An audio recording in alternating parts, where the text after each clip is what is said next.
Have you ever asked yourself, what would Jesus do? It's a question people have been asking for 2,000 years, and it's every bit as important now as it was then. So, what would Jesus do? Well, we don't have to guess. Jesus showed us and told us himself. Love God, love others. So, when your brother is sad, you can love by listening and encouraging. When your friends argue, you can love by not taking sides and helping to make peace. But living like Jesus is hard if you're not spending time with Jesus.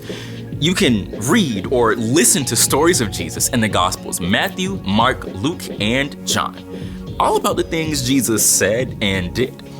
You can also talk with Jesus, just like a friend. Tell him what you're excited about or what's worrying you. Ask for his help and wisdom. Jesus might bring a verse or picture to your mind or a sense of peace in your heart. The more time you spend with Jesus, the more you can become like Jesus. Then God can work through you to change the world around you. That's why loving like Jesus is an amazing way to worship God with your life. Because worship is about more than just singing loud. It's all about living loud.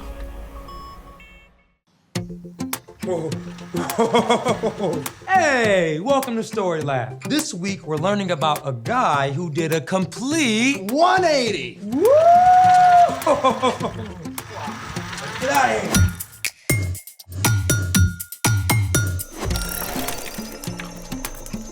Hey, I'm Zeke. And I'm Carter. This month, we're talking about what it looks like to live like Jesus. So, how are you enjoying STEAM Camp? Well, you know what they say at camp, the learning is intense. Yo, Zeke, you gotta be a dad to make dad jokes. And when you're at STEAM camp, you have to watch out for bugs. I get it. Bugs, like as in problem with coding, right? No, I mean mosquitoes. They're eating me alive. Ooh. So, what are you up to? Well, I was going to meet up with Skylar and Sebastian. They wanted to test out a robot they created that makes s'mores. Oh yeah, the S'more Blaster 3000. Yeah, but they changed it to Toasty McMelt. Even better. Yeah, but now it's raining. Rain and robots do not compute. Affirmative. No problem though. I have a project we can set up inside. You ready? Let's make it. For this STEAM project, we're gonna create a balance sculpture. Hey, partner, unless you're counting scissors, I don't see any technology here. True, but if you think about it, engineering existed way before computers were ever invented. Good point. So, what's first? First, you need to cut out different cardboard shapes and then paint them. Okay, wait, what kind of shapes are we talking about here? Any kind you want of circles, triangles, dodecahedrons, other shapes. It's your masterpiece. Okay.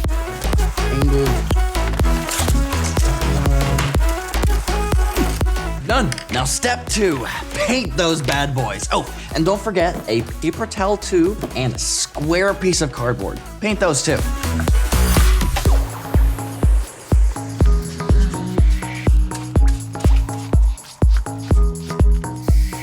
Step 3, take the paper towel tube and flatten one end like a pancake. No food similes until after lunch. Then staple it together and cut out a V-shaped notch. Other side. Done. We then attach the open end of the tube to our base using the hot glue gun. Now, here's where it gets interesting. That little notch will serve as our fulcrum. A fulcrum is the point on which a lever turns or balances. Fulcrum? You trying to sneak some science into our science project? Moi? Oui. Now grab a long skewer, like this one, and attach those cardboard shapes we made. Maybe add some wire, a few beads if you're feeling fancy. A little bit more. Yeah. Right this. Well, that looks like something. Yes. Decorations. Let's keep going.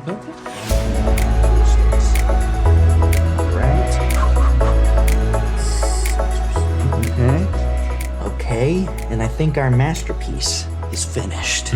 Now, are you ready for the fun part? I'm down for fun. Now, take this thing you just created and balance it on that little notch that we just cut out earlier on this paper towel. Try and find the place on the middle or wherever it is where it stays on. All right. Oh. Boom! A work of art. Oh yeah, now that's what I call steamwork. Let's see a robot create that. Speaking of a tricky balancing act, it's time for... The story before the story. Today, we're in Acts, the 5th book in the New Testament. When Jesus was on earth, he showed us how to love God and love others. Then Jesus gave up his life for us. But God raised Jesus back to life. About 40 days later, Jesus returned to heaven to be with God. As Jesus' followers shared the amazing news, the church grew quickly through the power of God's Spirit. But the religious leaders were upset and tried to stop the new believers. One of these leaders was a man named Saul. Saul hated the believers so much, he got permission to go to the distant city of Damascus and arrest the believers there. Which is where our story starts. Take it away.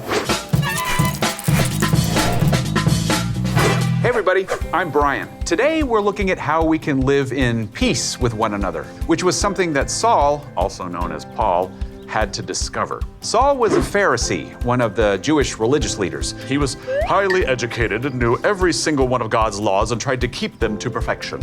But Saul believed the Jesus followers were going against God's laws. So, filled with determination, he set off for the city of Damascus to get rid of the believers there. But here is where the plot twists. As he neared Damascus, Saul saw a blinding light. He dropped to the ground and heard the voice of Jesus. Saul, Saul, why are you opposing me? Who are you, Lord? I am Jesus. I am the one you are opposing. Now get up and go into the city. There you will be told what you must do. Saul obeyed, even though he was now blind. Meanwhile, God spoke to a believer named Ananias with instructions to go find Saul and place hands on him to heal him of blindness. But Ananias knew Saul was there to arrest believers. Lord, I've heard many reports about this man. They say he has done great harm to your holy people in Jerusalem. But God made it clear. So Ananias went in peace to his enemy, and Saul's sight returned. After this, Saul immediately started preaching about Jesus, which put him in a very tricky position. I mean, on one hand, the Jewish leaders hated Jesus followers, so now they hated their own guy, Saul, in fact. While Saul was in Damascus, the Jewish religious leaders tried to kill him, but he escaped. And on the other hand, when Saul traveled to Jerusalem, the Jesus followers there were still afraid of him. Please, I am no longer your enemy, but your friend, your brother. So, yep, Saul was stuck between a rock and a hard place. I mean, how was he going to get anybody to accept him? Enter Barnabas. Barnabas was a believer known for encouraging others. In fact, Barnabas actually means son of encouragement. Barnabas had heard the stories of how Saul met Jesus. He could tell that Saul had truly changed. So Barnabas took Saul to the Jesus followers himself. Saul met Jesus on the road to Damascus. Jesus actually talked to him. And since then, Saul has been preaching about Jesus with great boldness. With Barnabas' encouragement, the believers in Jerusalem finally accepted Saul as one of their own. In fact, it wasn't long until the Jewish religious leaders in Jerusalem also tried to kill Saul. When Saul's new friends heard this, they took him to the coastal town of Caesarea and then sent him off to his hometown of Tarsus, where he would be safe. And Saul, also known as Paul, traveled all over to countries we know today as Turkey, Greece, Cyprus, Italy, Syria, and Israel. He shared the good news about Jesus and started many new churches. Paul even ended up writing letters that now make up 13 books of the New Testament. In his letter to the Romans, he wrote, "If possible, live in peace with everyone. Do that as much as you can." And Paul continued to live it out, just as Barnabas had helped to make peace between Saul and the believers in Jerusalem. The end. So when Barnabas helped make peace, he wasn't just being nice. He was changing history. Absolutely. So what's our part in the story? Well, God is at work to make each of us more and more like Jesus. And when we follow Jesus, God sends the Holy Spirit to live with us. And peace is a gift that comes from the Spirit. We can ask God to help us make peace wherever we go. So when somebody makes you mad, just take a deep breath before you react. You can ask God to help you act and speak in a way that helps to bring peace instead of making the situation worse. Or if you know someone is upset with you, don't pretend it's not happening. That's right. You can take initiative to go to them and talk about it. If that doesn't feel safe, get a friend to go with you or ask a grown-up to help. We can even be like Barnabas. Yeah, if you've got two friends or family members who are mad at each other, you can help them make peace. You got it. And when you know that Jesus is with you, you don't have to be defensive. Instead, you can work toward living in peace with everybody. Yeah, thanks, Brian. Peace out. You beat me to it. See you guys next time, and peace. So, here's the thing. Live in peace with one another. Even when it's a balancing act. Okay, you know, we definitely have to do something with all these extra pieces that we made. Be my guest. Thanks for joining us in the Story Lab. See you next time. Okay, so what are we thinking? Like a tower of sorts? I'm pretty sure that the hot glue gun is like a superpower at this point. Oh yeah, that makes complete sense. You can make everything. And then it only takes like 4 or 5 seconds to I think dry. the Egyptians used it for the pyramids. Really? Absolutely. But how do you think they got a Don't question it too much. Okay.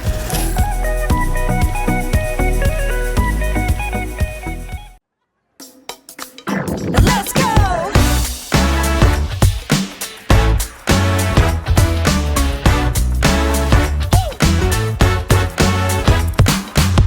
I'm stepping out to a world so bright, ready to discover how to shine your light. Jesus, you're everything, my best friend. I'm gonna celebrate your love that never ends. Hey! Teach me and show me how to love like you do, so I can live it out, live it out. That's what it's all about.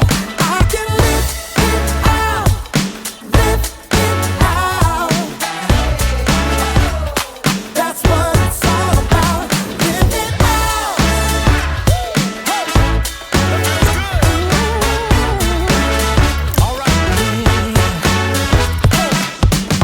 Living life never felt so free. Loving one another like you did for me. Jesus, you're everything, my best friend. I'm gonna celebrate your love that never ends. Hey! Teach me and show me how to love like you do, so I can live it out, live it out, live it out. That's what it's all about. I can live it out, live it out. That's what it's all about. Live it out. Live it out. We're gonna love, We're gonna be kind we're gonna pray for each other all the time. all the time. We're gonna serve, We're gonna serve. we're gonna forgive. Yeah. 'Cause following you, Jesus, is the way to live. So I'm gonna live it out, live it out. That's what it's all about. I can live it out, live it out. That's what it's all about. Live it out.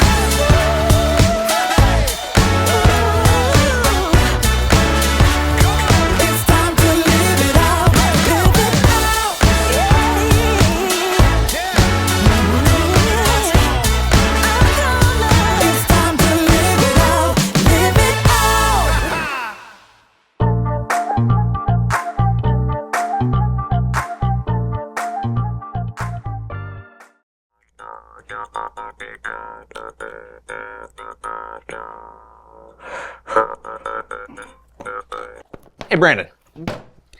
Do you know what my favorite camp song is? What? Here, I'll sing it for you. Oh, okay. Hey, ready? Yeah. This is the song that doesn't end. It just goes on and on, my friends. Some people started singing it not knowing what it was, and they'll continue singing it forever just because. All right, this is that's the fun. song that doesn't end. Oh. It just goes on and on, my friends. I get it, because it's... Some people started singing it not knowing what it was, and they'll continue singing it forever just because. And it starts over because it's the song that doesn't end. And it just goes on and on, my friends. Some people are you for real? started singing and are you, not knowing John, what it was. Are you and stuck? they'll continue singing You signed forever it. just Tell me what I because can do. it's a song that doesn't end. John, are you okay? It just John, goes on and on, my friend. Some people started singing. Hello, doctor. We have a camp song emergency. Help! Help! It just goes on.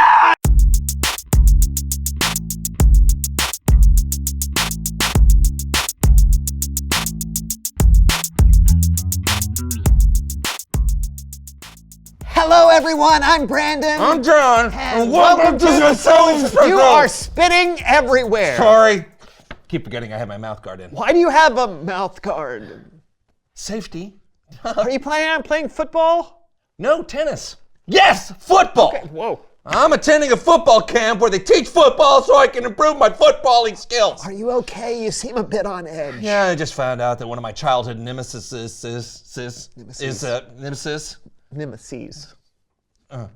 coming to the same football camp as me, and I don't know how to handle it. Well, maybe you won't be on the same team and you won't hang out that much. Yeah, well, I also just found out he's coming over here. When?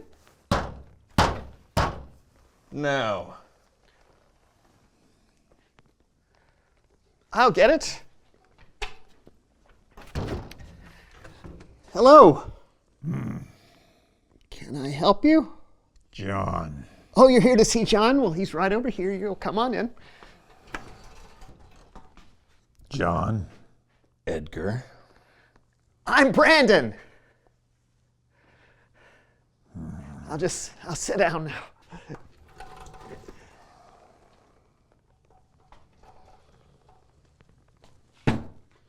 Been a while. Yes. You still like to tell jokes that aren't funny? You still avoiding deodorant? Still like peanut butter with jelly beans? You still grunt? Okay, gentlemen. If I may, what is the beef between you two fellas? We both went out for the high school football team, and there was one spot left. And he got it. Till this day, I still don't know why. I think I do. And ever since then, we've been rivals. On and off the field. Okay, but that was years ago. Why don't you two just sit down and work it out? Okay, we can do that right now. Yeah. Maybe he's right. Maybe. You thinking what I'm thinking? I think I'm thinking what you're thinking. Wait, what are you thinking? I'm thinking that thinking's getting us nowhere. We need to settle this the only way we know how. Let's play! Okay, whoa. Unsanctioned sporting event violence is never the solution. Let's not get carried away. What is this? Football, Brandon. Okay, no, that's electronic football. Is this why you're going to camp? Yeah, it's electronic football camp. I mean, what did you think we were going to do? I don't know. You're wearing pads. So? And you look great. You ready for this? Are you ready, Edgar? I asked you first. And I answered first. You're supposed to answer first. I did, with a question. You can't answer a question with a question. Yeah, I can. No, you can't. Yeah. No. Yeah. Yeah. You can't answer a question. Can we just play the game? Right. Yeah. Hey!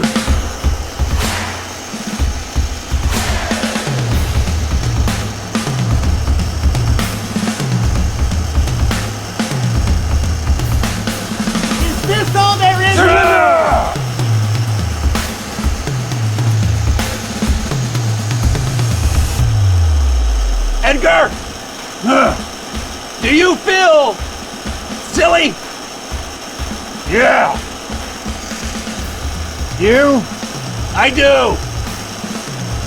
Why are we still fighting? I don't know. Maybe we should start over. You think we can do that?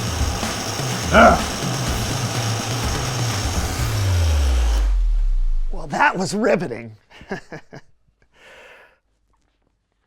Edgar, I know why you got on the football team all those years ago.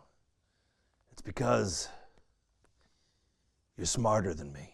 And I should have been kinder to you, not been such a sore winner.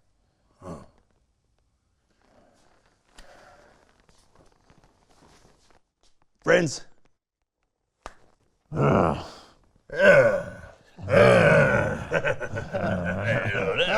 I'm glad that you guys settled things like two odd grown men. Okay. It's Bible story time.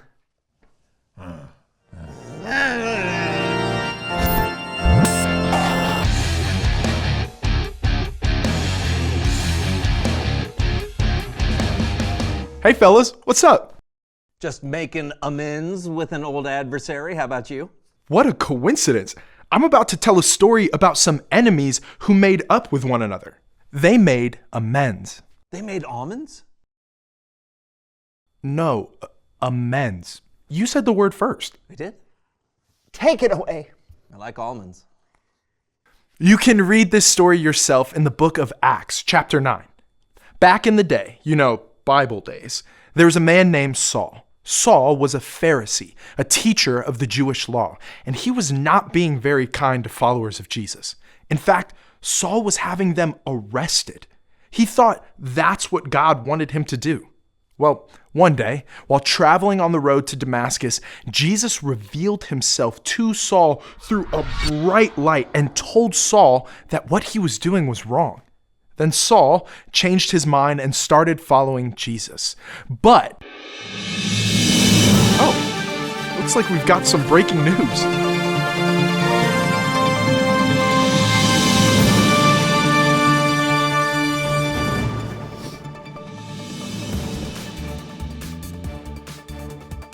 Are we well? Good day. I'm Diane DeWitt, and this is the Ancient News Network, the leading network for only the most ancient news. Later in today's broadcast, jumbo shrimp. How can it be both? But first, word has spread that a dangerous man is coming to Jerusalem. Joining us from Jerusalem is a panicked Christian. Hello? Anyone there? Seems we have some technical difficulties. Oh, excuse me. Can I ask you? May I ask you a quick? Can I? Sir? Hey! Sir, can you tell us what you are so scared of? Saul! He's coming! He's coming to Jerusalem! Saul the Pharisee? Who has Jesus' followers arrested? Even killed? That's the one! Undisclosed sources say that Saul has changed. Now, instead of arresting followers of Jesus, he is a follower of Jesus. What? No. That can't be. It's a trick, I tell you. A trick! That guy will never be welcomed here. Never! He is my enemy! I see. Well,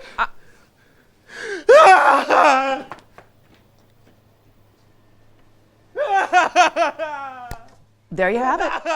Panic in Jerusalem. Saul is returning. Followers of Jesus are scared. We'll have more on this developing story in just a moment. So, yeah, the followers of Jesus in Jerusalem wanted nothing to do with Saul. And can you blame them? Saul was their enemy. He'd had many of them thrown in prison for what they believed. But as followers of Jesus, we are asked to do something really hard. Check this out. If possible, live in peace with everyone. Do that as much as you can. That is a tall order. Live in peace with everyone? Yeah, everyone. That means even the people you might not get along with. Now, it doesn't mean to let yourself be hurt, but we should try to offer the peace we've received from God to other people as best as we can. Which brings us back to our story, because one man in Jerusalem I had a feeling I would get interrupted again. Welcome back to the Ancient News Network. I'm Diane DeWitt. Later on in the program, mimes screaming for respect. But first, our breaking news. Feared former Pharisee Saul has made it to Jerusalem, and an ally has emerged. Sir, can you give us your name? Yeah, my name is Barnabas, and I'm a follower of Jesus here in Jerusalem. And I understand you had a recent run-in with Saul. Actually, it wasn't so much of a run-in as it was an invitation. I actually welcomed Saul when he got to town and invited him to stay. You did this while all the other Jesus followers wanted the opposite. Yes. Okay, so I had heard about Saul's encounter with Jesus on the road to Damascus, and how Jesus appeared to him in a bright light, and how Saul lost his sight. So Saul can no longer see? No, he can see again. I mean, God sent a man named Ananias to help restore Saul's sight. And when his eyes were finally opened, Saul got up and started preaching about Jesus all over Damascus. That's how I know he's changed. Well, I see the man I interviewed earlier behind you. Yes, I was the one screaming in fear repeatedly. But now? Well, I saw Barnabas take Saul to the apostles, Jesus' closest friends and followers, and Barnabas asked them to accept and welcome Saul. He made a very strong case. Yeah. And if Jesus changed Saul's heart, maybe I should let him change mine. So peace is restored. I would say so. Yeah. Fascinating. Thank you for sharing. Glad to hear everyone is on the right track. And there you have it. Saul and the other followers of Jesus are at peace because of the efforts of Barnabas. Up next, ketchup or catsup? People are seeing red in the debate. I'm Diane DeWitt, and this is the Ancient News Network. I love this story. Barnabas made peace with Saul even when he was an enemy. That's what Jesus did for us. Even though we were separated from God, Jesus made peace by giving his life for us. As followers of Jesus, we should try to mend broken relationships and offer peace to those around us. Let's look at our verse one more time. If possible, live in peace with everyone. Do that as much as you can. That verse was written by a man named Paul, who was also known as Saul. Whoa! The same Saul? Yep. He went on to write a whole bunch of letters that make up a lot of the New Testament. He knew firsthand how important it was to make peace. Well, I know too now. Edgar and I can be friends now because we found out what we were angry about wasn't really a big deal. I love how Jesus made peace with us even when we weren't at peace with him. And when we learn to make peace with other people, even people who might be hard to get along with, we are truly living like Jesus.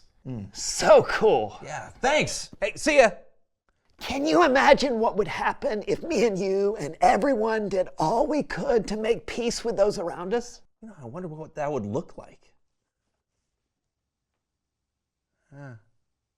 Reveal the question. Ooh, what does it mean to live in peace? You know, it might mean trying to get to know other people instead of judging them. It might mean forgiving someone or believing the best in someone or understanding that we are all still learning and growing. You're still growing? I stopped growing at 16. Not physically. I mean, never mind. That's all the time we have today. Yeah, what does it mean to live in peace? Talk about it together. And we'll see you next time on the So-and-So Show. Hey, I got an idea. What are you doing? Come over here. Let's mark how tall you are. I'm not growing No, physically. We can keep track of it All right here fine. on the wall. Oh, yeah, sure. Okay, Let's do look it. at that. All right. Like this, or no, the back. Yeah, here we go. And great. Okay. All right. What about you? What about me? No, I've stopped growing. Oh, good point. What is the beef between you two?